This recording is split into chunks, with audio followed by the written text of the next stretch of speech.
Breaking news. Taloda बस स्थानकात तरुणीची प्रसूती, एका मातेच्या धैर्याला सलाम। बस स्थानक ठरले जन्मस्थान, मातेने दिला बालिकेला जन्म। नमस्कार। नंदुरबार जिल्ह्यातील धडगाव तालुक्यातील सूर्यपूर गावातील एक 20 वर्षीय मातेची प्रसूती तळोदा बस स्थानकात रस्त्यातच झाल्याची घटना गुरुवारी 4 वाजेच्या दरम्यान घडली। समशेरपूर येथे शेंगा काढण्याच्या मजुरीसाठी गेलेले कुटुंब काम आटोपून परतत सूर्यपूरकडे जात असताना तळोदा बस स्थानकात त्यांनी वाहन थांबवून बाजारासाठी थोडा वेळ थांबवण्याचे ठरवले। याच दरम्यान त्या मातेच्या प्रसूती वेदना सुरू झाल्या। प्रसंग गंभीर बनताच सोबत असलेल्या महिलांनी ताडपत्रीचा आडोसा उभा करून प्रसूतीसाठी तयारी केली। तातडीने मदतीसाठी तळोदा शहरातील युवक राहुल जैन, संदीप उदासी आणि बस स्थानकातील वाहतूक नियंत्रक विनोद जावरे पुढे सरसावले।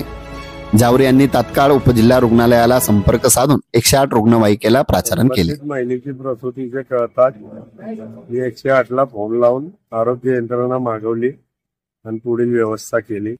सदर महिलेची प्रकृती व्यवस्थित आहे, बाळाची प्रकृती व्यवस्थित आहे।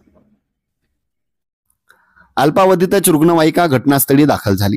डॉक्टर विजय पाटील, सिस्टर तस्लीम शेख यांनी प्राथमिक उपचार करून प्रसूत झालेल्या मातेला उपजिल्हा रुग्णालय तळोदा येथे 108 वाहनाने वाहन चालक रवींद्र परदेशी यांनी हलवले। आम्ही जळगाव तालुक्याहून मजुरीला गेले होते। हे लोक आमच्या सूर्यपूर गावाचे आणि समसापूरहून येताना तळोद्यामध्ये बस स्टँडाजवळ गाडी थांबवली होती।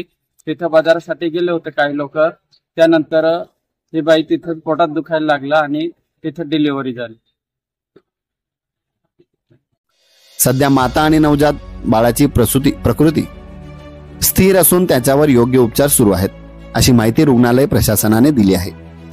ही घटना एकीकडे धैर्याचे प्रेरणादायी कहाणी ठरत आहे, तर दुसरीकडे ग्रामीण भागातील आरोग्य सुविधा आणि प्रसूतीसाठी आवश्यक असलेल्या तातडीच्या सेवांचा अभाव अधोरेखित करत आहे। नवनवीन बातम्यांसाठी पाहत राहा यथार्थ वार्ता।